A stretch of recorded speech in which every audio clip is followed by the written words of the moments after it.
I would like to call to order the Winthrop School Committee meeting of Monday, January 6, 2025. This meeting is being held in the Harvey Hearing Room at the Town Hall in Metcalf Square.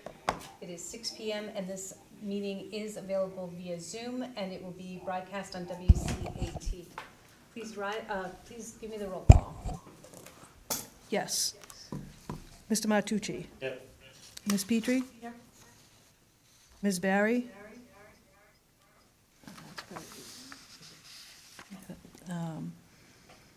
Ms. Leonard? Yes.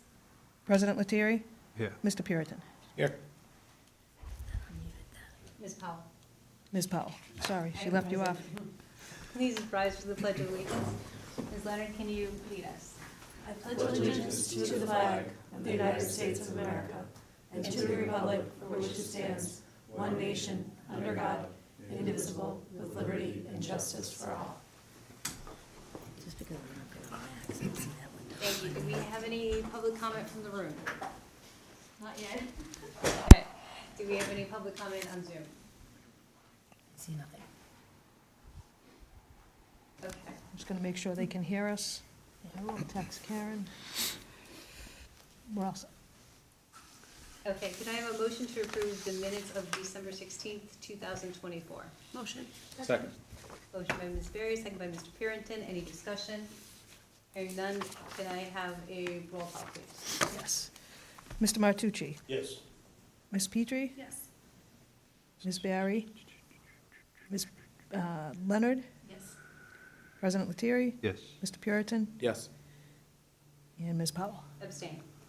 May I have a motion to approve warrant SVW 25-12 in the amount of $210,661.16? Motion. Second. Any discussion? Hearing none, may I have a roll call? Yes. Mr. Martucci? Yes. Ms. Petrie? Yes. Ms. Barry? Ms. Leonard? Yes. President Lettieri? Yes. Mr. Puritan? Yes. And Ms. Powell? Yes. May I have a motion for payroll warrant SPW 25-12 in the amount of $899,671.56? Motion. Second. Motion by Ms. Petrie, second by Ms. Leonard. Any discussion?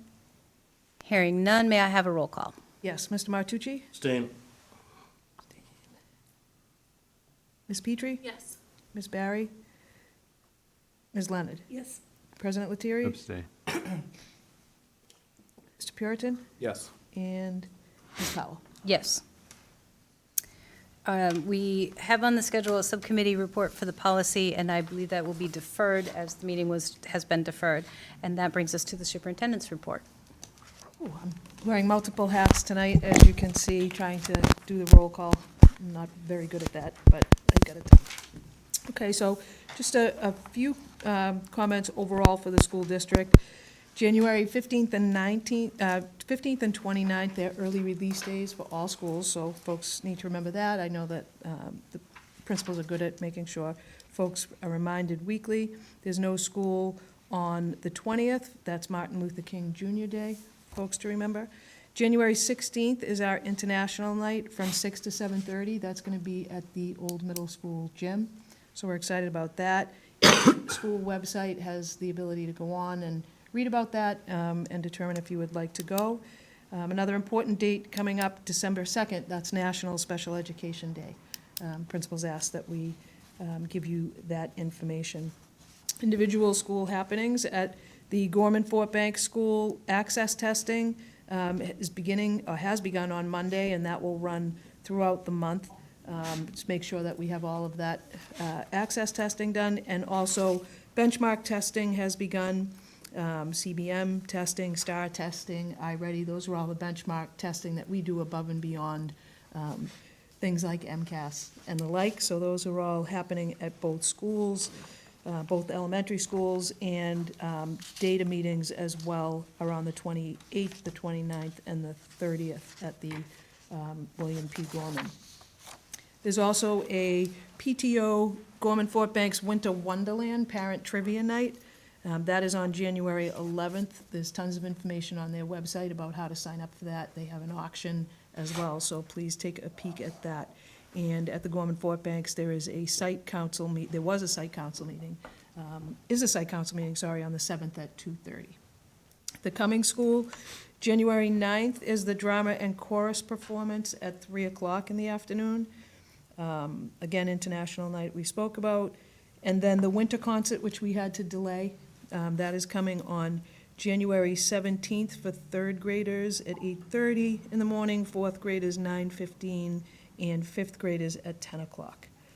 At the middle school, they're very involved in their ILT meeting on January 8th, and they also have on the 17th, that's their spelling bee, and that's at the end of the school day in the auditorium.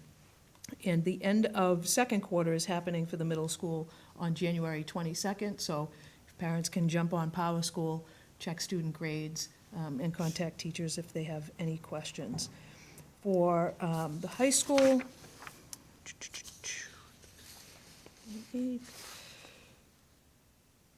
same thing, end of quarter grades are coming at the end of next week, so please jump on and check those for your students. And then I'll jump to public relations towards the end of our meeting. That's just a quick overview of what is happening, and then also just a budget update. It's the middle of the year, so Dylan and Laurie and principals, department heads, really looking at this year's budget, cross-referencing in money that we have spent already, looking at, just to kind of bring you back a little bit, we did prepay quite a bit of materials and supplies, so looking at those, seeing if we have everything we need, making sure that we've received all of our materials, and balancing the budget for the end of this school year. Looking at staffing, we've had quite a bit of change in staffing, so we'll be coming to the committee in the near future, probably starting the end of January, looking at transfers, so if there's any additional funds that may have been offset by bringing somebody in at a lower salary, but there may be a deficit in another line for materials, supplies, or electric bills or gas bills. Those are the things that we would be coming to you for, to look at transferring money from one category to the next. So that will probably start at the end of January, the beginning of February. It is budget season with the looming override and questions that we have about the future of Winthrop Public Schools. The principals are meeting as a leadership team very frequently to really get ahead of the game for next year's budget, making sure that we're drilling down all of our expenses and projections for next year as we sort of forecast the FY '26 year. This is an unusual year because we have forecasted that year already, based on the fact that we knew it was going to be very tight next year. We knew this year that this year was going to be tight. So a lot of that work has been done, but now it's really time for us to start to drill that down even deeper. It's not an exact science, as I've said a number of times, just because there are a lot of moving targets with transportation and special education costs, and just the ins and outs of the budget on the daily basis. So we're going to start having our budget subcommittee meetings moving forward to talk about FY '26 as well as the close, and the near end of FY '25, which I can't believe we're talking about already, but it does come very quickly. So keep an eye on the website, the town's website, and the school's website for the dates of those budget subcommittee meetings, and certainly the committee is made aware of those before they're posted. So that's sort of the forecast in terms of the budget. Some of the things that we are focusing on really deeply is the athletic budget this year and co-curricular activity budget, and looking at the revenue that we take in, the process that we go about in collecting those revenues, and getting a real strong sense of each individual co-curricular activity and the cost of such, so that as we forecast FY '26, there's really a crystal clear picture of the costs of those services for our students as we move forward to budget for FY '26. So more to come on that as we have our budget subcommittee meetings. And that is, I believe, the end of my school committee superintendent report. Do we have any, yes, you have a question. I do, and it's it's actually a question slash suggestion. I think the first thing I wanna say is I think the override obviously is our number one priority. But it does occur to me that we never got MCAS reports from our Yes. principals. What I'm wondering, and I'm just thinking out loud about this, is in terms of energy expenditure, I don't think it's a good use of our superintendent's time, our principal's time to prepare the kind of extensive reports. Unless they have these things ready to go, which I'm assuming they don't, but so assuming they don't. I'm feeling like that's not a great use of their time when frankly the priorities are elsewhere, I think for everybody. What I'm wondering is there some way that the committee could get a very high level update? Perhaps from Lori, I don't know if this is under your purview or your purview, Lisa, but just, again, something that could be kind of even if it's in March or April, right? Just so that we as a committee have some sense of trends, but I don't think that it behooves anybody to go in the kind of granular detail that we have done in the past. Given this exceptional year that we're experiencing, Yeah. I think, I don't, as a school committee member, want to add to anyone's workload, but I do feel like since that's something that we do every year, Yep. I don't want to let that lapse. Right. So it's a very, very good suggestion. We're actually, it's been a deep conversation that we've been having. I'll let Laurie talk a little bit about it, but we had the same sense. Urgency in terms of revealing information about our scores at one level, but also sort of more of a state of the schools. Yeah. So if you want to Yeah. talk about that a So we little. were actually thinking of possibly the next meeting of having this happen, but in our discussions with the principals, we talked about, instead of doing a whole, like, presentation on the MCAS themselves, basically giving an idea of what we're doing with the data we get from the MCAS and how that's helping propel what the teachers are doing in the classrooms and what we're seeing with our students and how we're raising engagement and what are we using the scores to help us do that we want to continue to be able to do, which might speak a little bit toward the things that we want to continue to see happening going forward and why it's so important that we keep the staff and the level of expectation that we have right now to go forward and why, it all ties into the override and its importance to really show, like, this is what we do with the data, this is how they break it down, this is what they look at, this is what they glean from it, and this is what they plan for by using it. Instead of going over the numbers themselves and those kind of things more. Thank you. And those That numbers are sounds they're very easily accessible to anybody who has that interest in looking and doing those comparisons, but sort of taking, like Laurie said, a Yeah. peek at, here is what we have been able to do with our current funding that we have, here is what we need to continue to do moving forward. And, any impact to the budget, any impact to a reduction in force, in, teachers and increase in class sizes and all of those things will directly impact, our future motion. And so that's what we have been talking about, and they've actually put together a template of how they'd like to present that, which will be different than what you've seen in the past. We could sit here and talk about MCAS And all at each together, grade rather than level, doing yeah, two and nights of doing different it all grades, just doing together. it all together. And having folks be able to give you that high level of information with the understanding that any deeper level certainly can be provided to either individuals or the committee as a whole. And we could give, attach that high-level piece, snapshot of different score pieces for you, but it won't be part of their full, what they're speaking towards during their presentation. But you would have it in your hand. Did that make sense in terms of what you Yeah, were I think thinking that's about? actually very smart and strategic. I hadn't even thought about it, but I think you're right. The more the public can understand about what's going on in our schools and the need for this money, and as you Yep. say, so that we can continue to do the good things that we're doing, I think that kind of, the more data we can share with the public as we're coming to them, and asking for this override, I think that's really smart.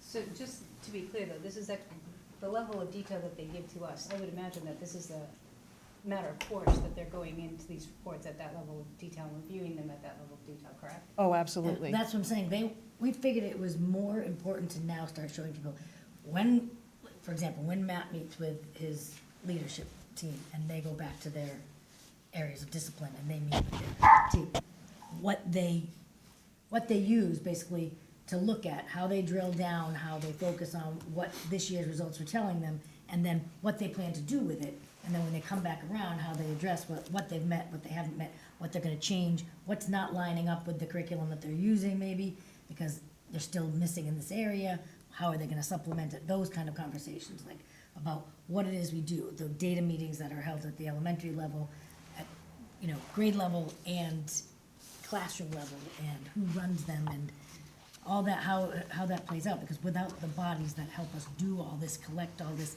and share all this, that becomes something that gets pushed to the wayside. So we need people to understand what we do with the data that we get from all these assessments. I think it will help to shed some light on how we've grown in different areas as well. Okay, thank you. Is there any other comment or questions? Hearing none, do we have any homeschool applications? We do not. Okay, and any changes in personnel that we need to discuss? I'm going to tell you in 1 second. Somebody told me they couldn't hear, so I was making sure they could. Personnel at this point, we do not as of today, which Okay. is great. We have unfinished business with the override, and my understanding is that we are needing to clarify or specify the question that we want to have on the ballot. You have handed us a preliminary question. If you could just discuss that a little bit, and then I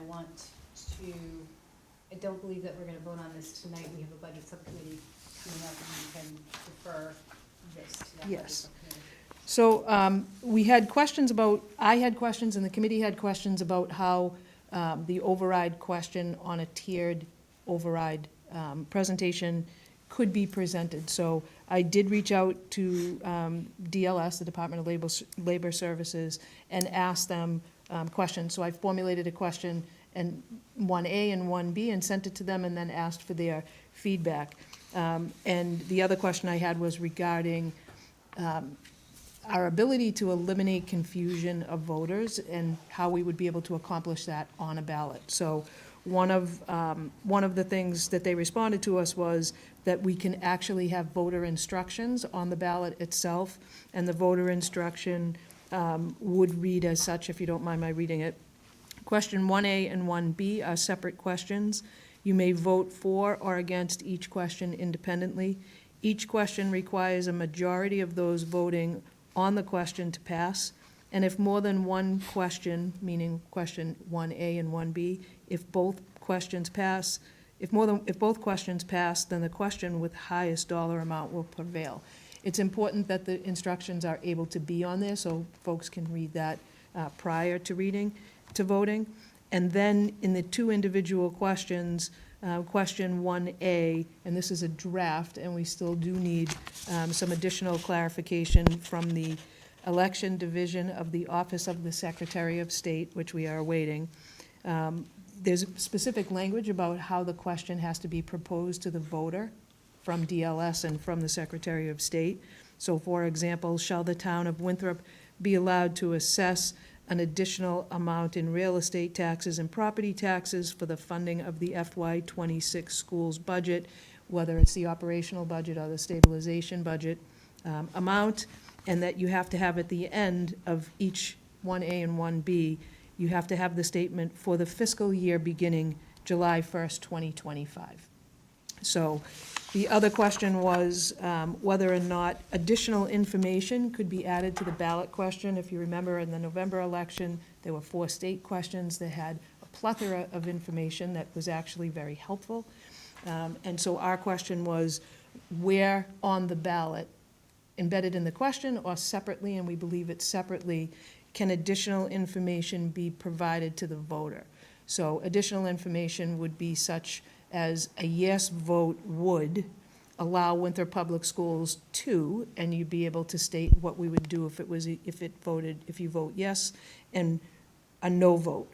A no vote would result in, what? So we just need a little more information from the Office of the Secretary of State on that, about where it appears on the ballot as an attachment or an addendum, and I hope to have that information prior to the next budget subcommittee meeting, so that more information can be gathered as to how that gets formulated.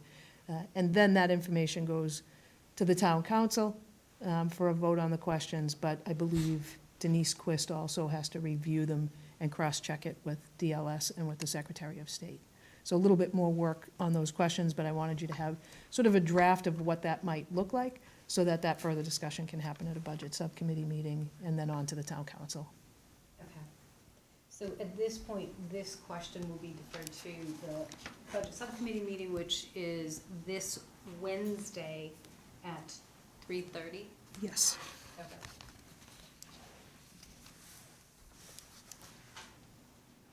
Public relations. Yes, I do have those.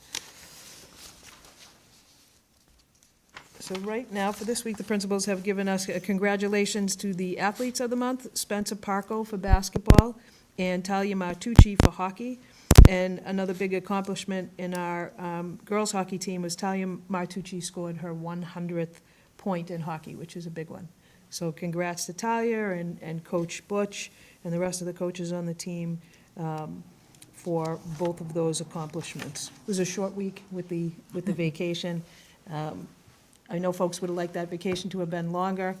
I heard for about 3.5 hours about why we shouldn't have been going to school on Thursday for my own child. However, there will be bigger smiles in June when it's 95 degrees and we're outside playing. So,